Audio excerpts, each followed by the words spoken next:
Good morning, welcome to the France vlog.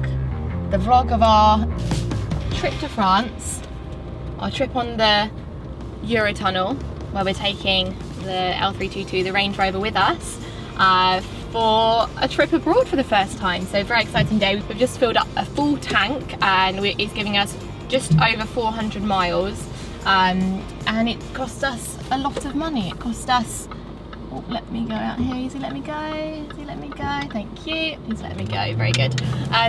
It cost us just shy of £200, £180. Painfully expensive, isn't it? But again, like I said in my video before, everyone's talking about fuel at the moment, and you don't need me to add to that because, well, I have already. So we are currently driving to Folkestone, which is where we get the Eurotunnel from, and then on the other side, when we get to France, we're heading to a place called Lille. I don't know if that's how you say it, Lille. Baby's in the back, and it's his first trip abroad as well, which is very exciting. So, did you pack the passports? I thought you did. I'm joking, I definitely packed them. And we went on a trip recently in the BMW 330e. We've got a 3 Series Touring as well as this, which is leased. And it's literally like Tetris trying to pack everything with the baby and all of our stuff. And it was so hard. We managed to fit everything we needed, but it was so close to not fitting. Like the boot was not closing and we just kept having to rearrange it. For the Range Rover, we could fit double what we've already got in the boot again. We only used half the boot capacity, which is incredible. There's not even anything on the back seat, there's nothing on the front seat, well, George, and it's just amazing. Like we've got a roof box that we thought we might need to use, but we've not even touched the surface of what we could fill this car with, which is amazing. And it makes me think that you could do a really long, huge trip in this and have like many suitcases, and I don't know, it's just such a good part of having this car. So this is going to be a little bit of a road trip vlog. I'm not sure when I'm going to film or how much I'm going to film in terms of once we're in France, or maybe we'll try and find some nice driving roads. I don't know what the exact plan is, but it's kind of like a city break where we're driving into the city, spend some time there and then head back in a few days from now. So I'm interested to get a nice long run in this. It's about a 2-hour drive now to the tunnel, and I'd like to see what we can get the MPG up to, because oh dear, the current MPG 15.6. That's plummeted. That wasn't that bad before. I think I got it to about 19 at one point. So let's see what happens here, see if we can get it up a little bit. Not that I'm driving this car to be fuel efficient, clearly not. That's not really the idea with these, is it? But of course it is a big part of owning them. And I'm not sure if we're gonna have to fill up at all in France. We might be able to get there and back in a full tank. See, should have done a Joel video and done a can I drive to France on a full tank. It's not even that far, is it? Scotland's a bit worse. But for now, we're gonna kick back in comfort and drink up some of this fuel, and we'll see you guys once we get to the Eurotunnel.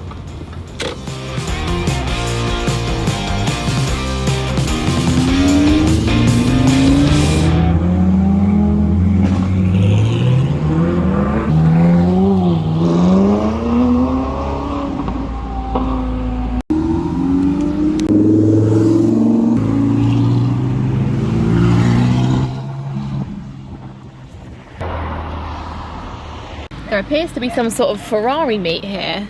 1, 2, 3, 5 Ferraris. Nice. Okay, so we've just arrived at the terminal, still in England. We went through, we've never done this before, so we didn't really know where to go, but there's loads of signs saying France this way. They've given us a little hanger here that we can pop on the windscreen. 3 people, and we've been given the large car sticker, so that means that we're going to not be on the double decker, it's going to be the single level. I think we're literally about half a centimetre out from being on the double. Obviously if it was an access mode it'd be okay, but I think it's something like, yeah, like 0.4 of a centimetre out of it being the other way round, but I'm happy that we've got a bit more space anyway, so that's going to be quite nice. Yeah, good cruise up here. We stopped for a little bit of coffee and a little bit of food on the way. We didn't really need to, but we didn't know what was here, so we thought we would anyway. The MPG's up to about 19 now, which isn't too bad, and we just cruised over in motorway mode, which is 20 mils higher than access mode. So it's sort of somewhere in between access and then just your regular height. But let me just pop this little hanger on now. I need to just pop it out of this. I'm gonna try and do it one-handed, but no, I need 2 hands. I'll put you on there? Yes, right. And also no one told us what time we need to board. So we don't really know when to board. so we don't want to be obviously missing it. I think it's like half an hour before or something. I think we're just going to go and use the loo, get a bit of fresh air and then head over. Should be good. So I assume it needs to be facing outwards. Pop it on here. Oh, she says. There you go. Okay, perfect. Let's go to the toilet quickly. I won't be bringing you guys along with me for that. But I don't want to say so far it's been a smooth journey because I feel like that's going to jinx it, but it really has. So far, so good.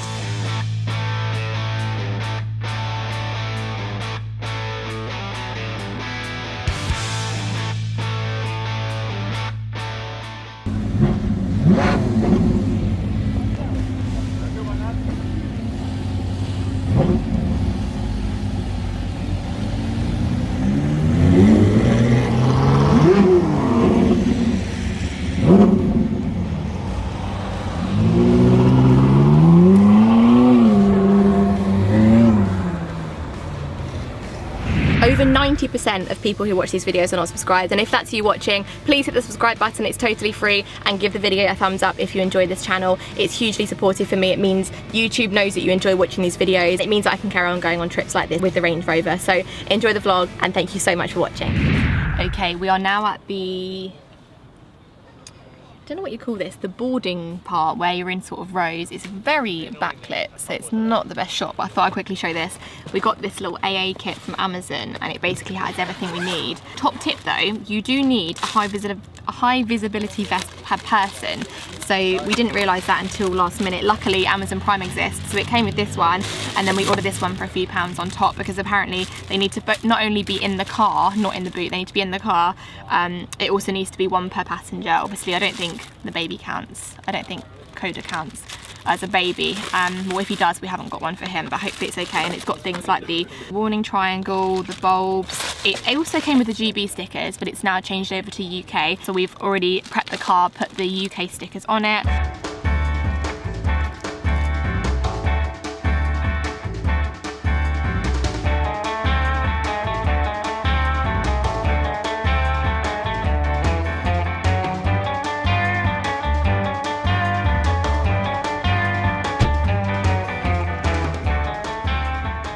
And also done all the headlights as well, so that's all sorted. Then all that's left to do before we leave is follow this very simple diagram on how to sort the headlights out. That's got information on every single model of car to ever exist. And then we've got the little first aid kit and a driving in Europe handbook, which I will never read, so that's good. There's clearly a few groups of people here headed to the Nürburgring because there's some beautiful cars. We've got Lamborghinis everywhere, Ferraris everywhere, then some McLarens, some Porsches, and a lot of dogs. There is an awful lot of dogs crossing the border today, and there's even like a pet check-in, which is hilarious with like paw prints everywhere.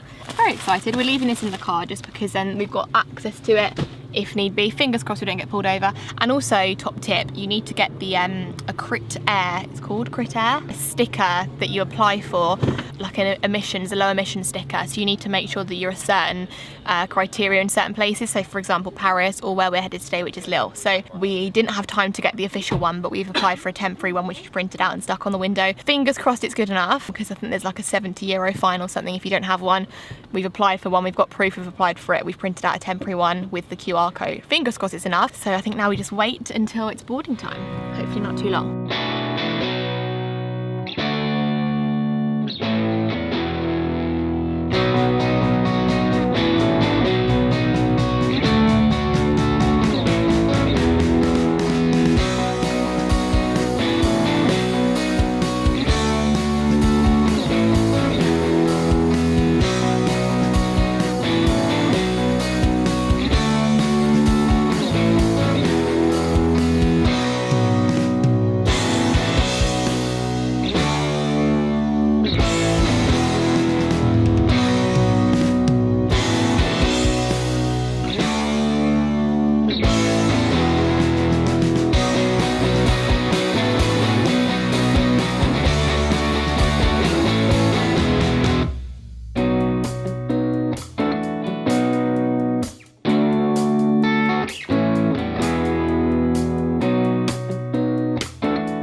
Okay, we are in France. Bonjour, everybody. Sorry about the accent. Haven't done French since middle school, and that's a very long time ago. So we are in France. That was the first time we've ever taken the Eurotunnel, and I loved it. It was really cool. I didn't realise you actually drive on yourself and literally sort of drive into the carriage. Would you call it a carriage? The train? Yeah, really, really exciting. So that was the first time we've done that, and we're now just stopped at the service station using the toilet here.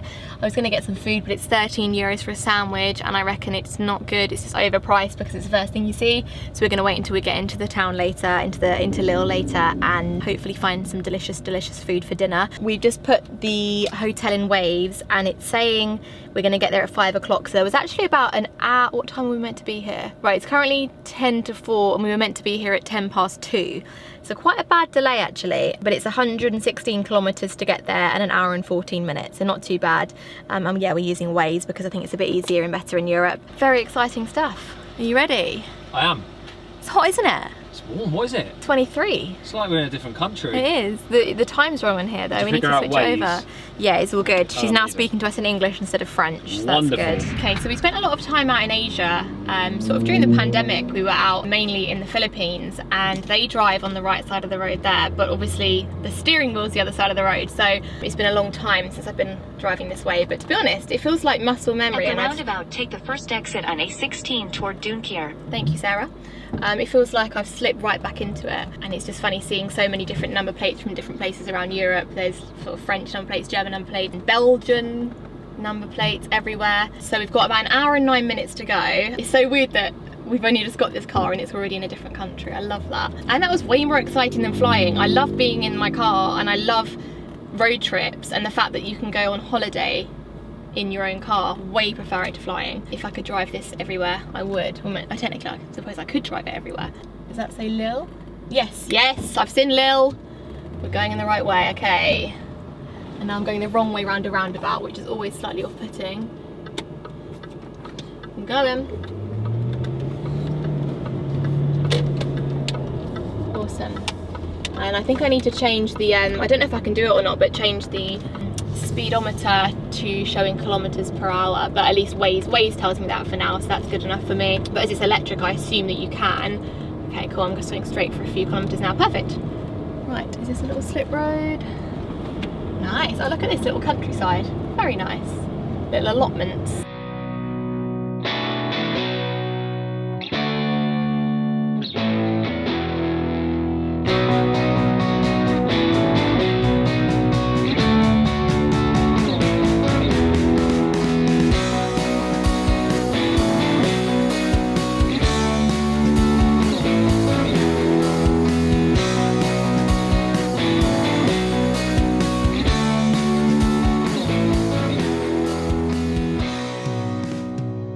Okay, you join me quite a few hours later now. We're just in the hotel room and I'm watching sunset from our beautiful room here. We've got some incredible views here, and literally the sun is just setting. Unreal. I'm gonna hop in the shower now and get to bed, and we're gonna do some exploring tomorrow. We went to a little rooftop party this evening, but just a recap on the Range Rover today. What a car. What an incredible car. So much space, so much room. We shared the driving both in England and in France. We spent many hours in the car today, and you just get out and you don't feel achy and like you've been on this huge journey. You just feel fresh. You feel like you can just go again. It's the perfect road trip car, I'm gonna say it. There's nothing I can fault, there's no faults. Nothing happened today. I mean, we've got to drive it home, and now I've said that, something bad's probably gonna happen, but there's nothing I can fault with the journey today. It was perfect. So comfortable. I mean, the only thing would be if fuel was a little bit cheaper right now. I think we've done about half a tank already, and we've only got to Lille, which is like an hour and a half from Calais. We would love to do a longer France trip, but we've got Georgie's sister's wedding to get back for in a few days from now, but we've got plans in the future to do a longer one. But literally I'm just watching the sunset right now and it's just beautiful. So I think because the rest of the video I'm going to be mainly in this city, I might do a few sort of highlights on this video, but I know a lot of you guys are here to see the car, to see the Range Rover, the L322, so we might sort of do a little montagey thing and then flip to the journey home, because that's sort of a bit that you guys are probably more interested in. I'll probably catch you guys when we're actually on the way home.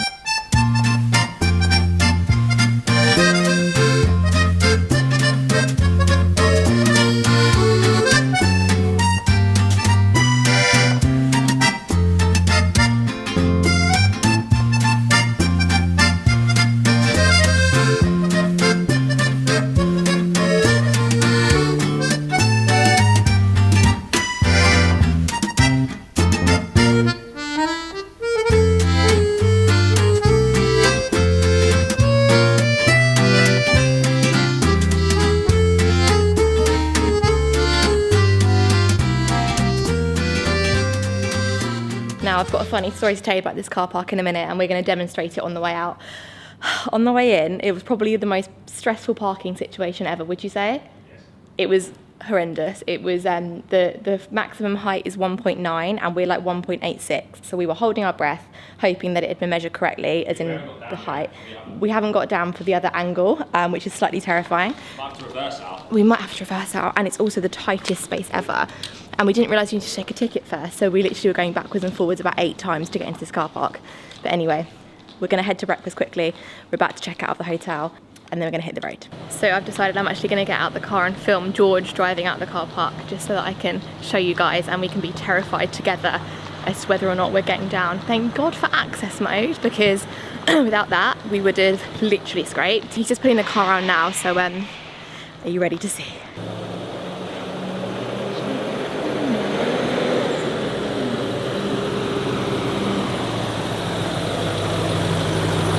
Are you in access? Yeah. Can you do the ticket for me? Yes. So this is what we're contending with today. You can see it's super tight here. Okay. Ready?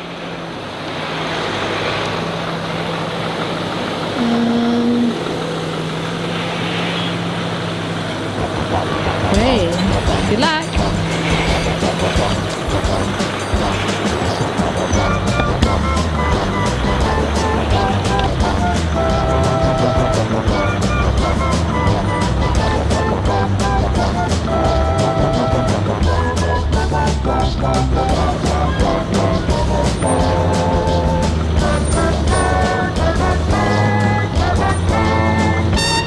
Okay, we're through, okay.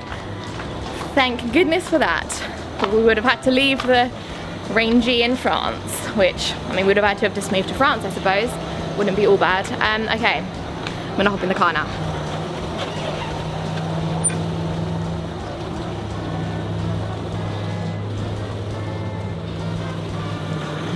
After the slightly dramatic exit out of Lille there, we had another hour-and-a-half drive back to Calais and the Eurotunnel. Went back over, nice and smooth, nice and easy. The only thing is it gets a little bit warm inside the tunnel because obviously you have to turn off your engine. So if you're doing this, highly recommend bringing a little portable fan with you just to keep cool, especially in the weather at the moment. And then we drove from Folkestone back over to Worthing where we live, and we had such an amazing trip. The car was incredible. We didn't have to fill up on fuel the whole time we were there, which was great as well. And we are definitely looking forward to driving in France more again in the future, and maybe further into other places in Europe. So if anyone's got any suggestions or any recommendations, then as always, don't forget to leave me a comment. If you did enjoy this video today and you can hit that subscribe button, then please do, and give the video a big thumbs up if you enjoyed it. I've got another trip planned in a couple of days. We're actually taking the Range Rover to Wales for the first time. So again, lots of exciting stuff coming up on the channel, and I'll see you all in the next video.